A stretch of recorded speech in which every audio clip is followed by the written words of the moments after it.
Hola, muy buenas. Bienvenidos a un análisis más en detalle de Claranova y es que mucha gente me ha preguntado que tiene dudas acerca de la estructura de deuda de la compañía y los costes de los intereses, así que creo que merece la pena explicar un poco más en profundidad cuál es la situación y cómo ha cambiado en el último año.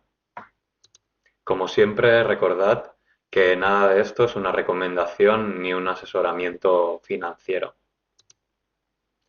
Y bien, este vídeo va a estar estructurado en 6 puntos, los cuales son la estructura de la deuda anterior, los costes de refinanciación, la nueva financiación a partir de abril de 2024, el nivel de deuda actual y los costes de intereses que acarrea, los resultados de ventas del primer semestre del 2025, así como las perspectivas que ha dado la compañía, y una valoración actualizada a junio de 2027, es decir, en menos de 2 años y medio.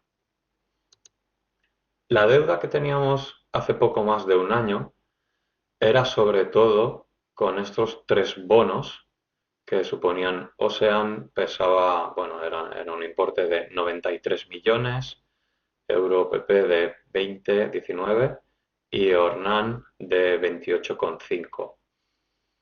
Aquí tenemos la estructura 30 de junio de 2024 que más adelante veremos. ¿Por qué es importante repasar cuál era la estructura anterior? Sobre todo estos de Ocean, que eran 93 millones, tenían un vencimiento de 3 años y atención al tipo de interés, porque había que devolver 2 veces el importe inicial con una tasa de interés efectivo del 25%, ahí es nada.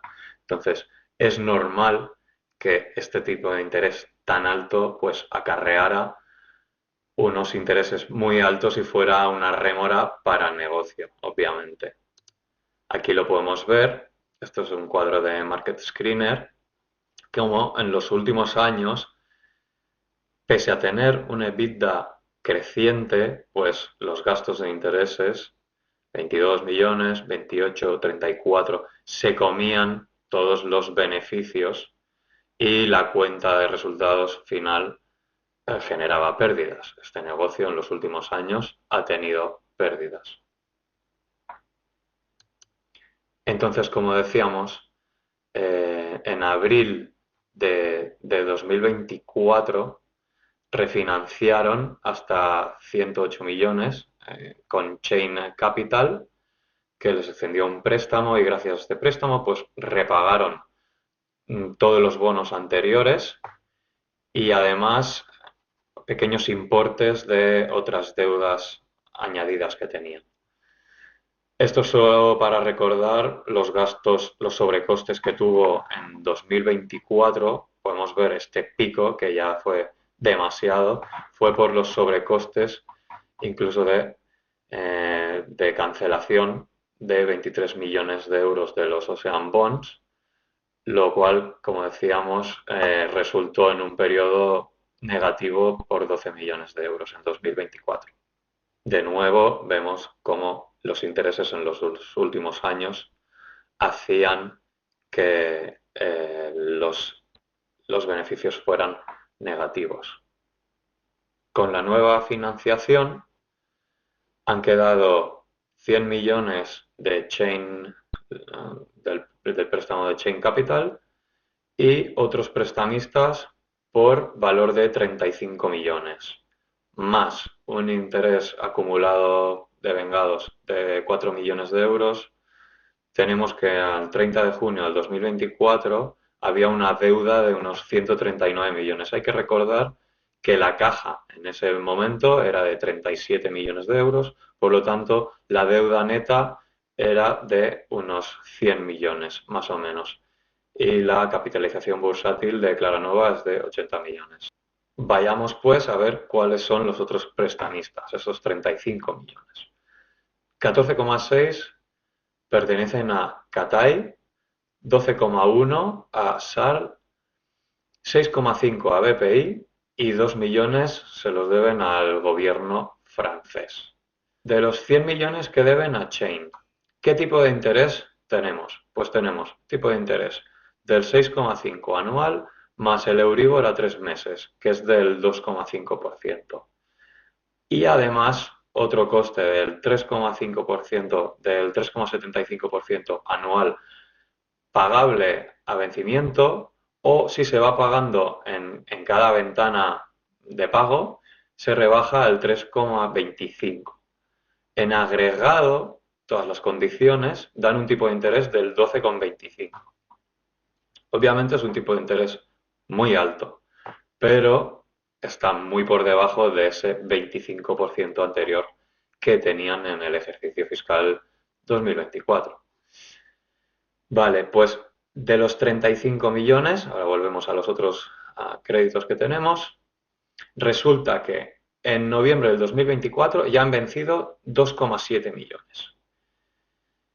Y también de la parte de SAL, que bueno, tienen un tipo de interés del Euribor a 6 meses, que es el 2,55 más o menos, más un 3,50, que es un 6,05%, está segregado en varios tramos y vencían 3 millones de euros en julio de 2024 y 4 millones en enero de 2025. Es decir, de los 139 millones que teníamos de deudas a final de año fiscal 2024, ya hemos devuelto 7 y 3, 10 millones. Ahora lo veremos más en detalle. Y bueno, aquí hay algún dato más para que veáis que los tipos de interés de esta parte no son tan elevadas como las de Chain. Por ejemplo, tienen un revolving credit de 7 millones. Esto se usa para gestionar la liquidez diaria de tesorería y demás. Por lo tanto, estos tipos de interés, que estos exactamente no los he encontrado, pero tienen que ser bastante bajos. El nivel de deuda actual, como decíamos, tenemos los 100 millones de Chain a un tipo de interés del 12,25. Esto supone unos gastos de interés de 12,20 millones al año. Lo que queda de la deuda de Cathay al 4,5, he visto en las memorias, entre el 4 y el 5, suponen más o menos medio millón de euros.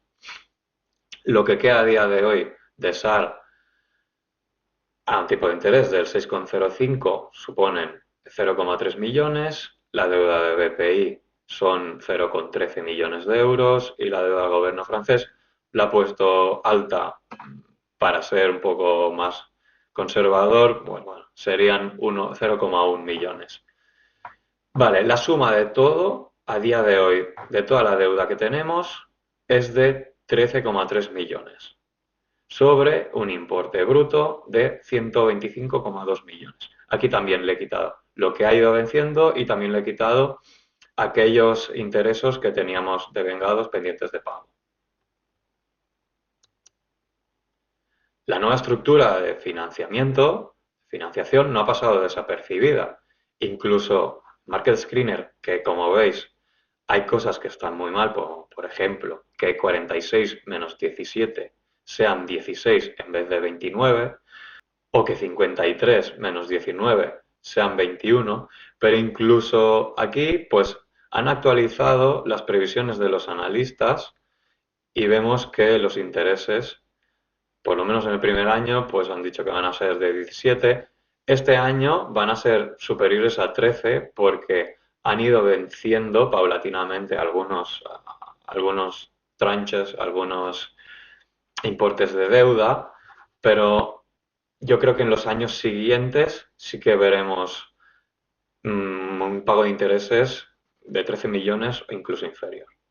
Y vemos que con esta nueva deuda, pues la cuenta de resultados pasa a ser positiva. Estos números ya he dicho que no están bien calculados y ahora lo veremos también. Pero antes tenemos que el 11 de febrero la compañía publicó las ventas de la primera mitad de 2025, es decir, hasta diciembre de 2024.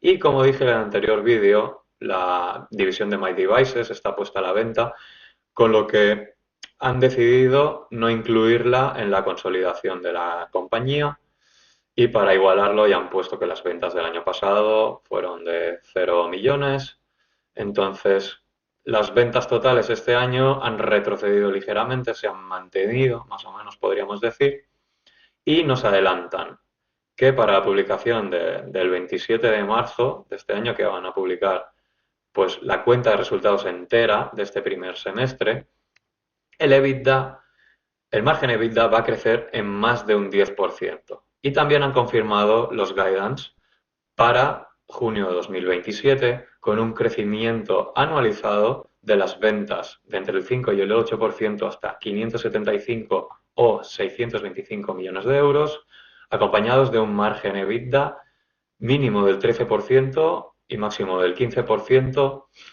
cuando el margen EBITDA hasta la fecha había sido del 9-10%. Y también nos dicen que en 2027 la deuda EBITDA va a ser de menos de una vez.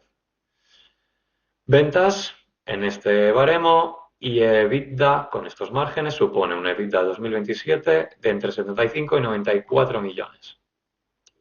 ¿A qué valoración podemos llegar? Pues para empezar, he querido ser un poco conservador con los márgenes, los he ido incrementando paulatinamente hasta el mínimo que nos han dicho en 2027, también usando las ventas mínimas de 2027 y los tipos de interés. Este año puede que no haya mucha diferencia, yo creo que va a ser este número, pero incluso dándome unos pagos de interés de ahora en adelante de unos 13 millones, he querido ser conservador y he mantenido estos gastos para 2026 y 2027. Y aquí tenemos unos deferred tax assets de 9,7 millones y esto se lo ha aplicado a partes iguales. 5 millones aquí y 4,7 millones aquí. Entonces, ¿qué free cash flow, qué beneficios es capaz de generar Claranova? Pues más o menos sería 24 millones este año, 29 el año que viene y 34 por lo menos en 2027. Yo creo que esto se va a quedar corto, pero por si acaso prefiero pecar de conservador como siempre. Y estas cifras, ¿qué múltiplos nos dan? ¿Qué valoración nos dan? Pues un EV/EBITDA de 2027 de 1,6 veces, EV Free Cash Flow de 3,5 veces y un múltiplo de market cap sobre Free Cash Flow de 2,4 veces. Obviamente estos números son aberrantes, es la valoración más baja que había visto nunca, como dije en el anterior vídeo. De hecho, con las nuevas previsiones aún me ha aumentado la valoración objetivo de esta compañía hasta 8,20 euros por acción. Y esto supone nada más y nada menos que multiplicar casi por 6 la inversión en menos de 2 años y medio. No me he vuelto loco, no me he caído de un árbol, es el mismo método de valoración que uso para valorar todas las compañías que están en el fondo, en Invervalue. He usado un múltiplo sobre Free Cash Flow de 13 veces, que no me parece para nada descabellado. Y bueno, lo único que queda es ser paciente con este título. Como vimos también en el anterior vídeo, ya el año pasado tuvo una subida de más de un 100% en cuestión de 2 meses, luego se disipó. Los movimientos de esas acciones suelen estar comandados por gente, por especuladores con visión de corto plazo, que entran por el FOMO para dar un poco el pelotazo, entonces puede tener subidas verticales de repente, luego cuando ven que recula un poco, venden sin pensarlo, no tienen una visión de largo plazo ni hacen una valoración entera de la empresa. Contra eso, lo único que podemos hacer es seguir monitorizando los fundamentales de Claranova y tener mucha paciencia. También adelanto que hoy, 14 de febrero, cuando estoy grabando, la empresa ha hecho un comunicado diciendo que hace un club del inversor. Entonces, esto va ligado a que en 2023 esta compañía, como tenían pérdidas, al final necesitaron hacer una ampliación de capital y entró un fondo de capital riesgo, Lafayette, que tiene el 16% de las acciones. Entonces, en 2024 refinanciaron la deuda, echaron al CEO. Son acciones que te hacen ver que están dándole la vuelta a la compañía y el mercado aún no se ha dado cuenta de ello, aunque esté publicado, y quizá pues están esperando, no lo sé, veremos a marzo cuando se vea todo en números sobre el papel y se vea pues el EBITDA que ha hecho ya en el primer semestre del 2025 y los gastos financieros actualizados, quizá en ese momento podemos ver la entrada de accionistas de más largo plazo y que el precio de la acción converja con su valor fundamental. Solo tenemos que ser pacientes y desde luego en Invervalue nunca va a faltar la paciencia. Como dice Warren Buffett, el mercado de acciones es un mecanismo eficiente que transfiere riqueza de los impacientes a los pacientes. Y yo prefiero estar en el barco de Warren Buffett, por supuesto. Y nada más. Muchas gracias por llegar hasta aquí. Podéis ver las plataformas en las que se puede contratar el fondo. Aquí tenéis mi Twitter, la web del fondo. Compartid el vídeo con alguien a quien le pueda interesar. Comentadme si tenéis alguna duda en los comentarios y dadle un buen like si os ha gustado. Muchas gracias y hasta la próxima.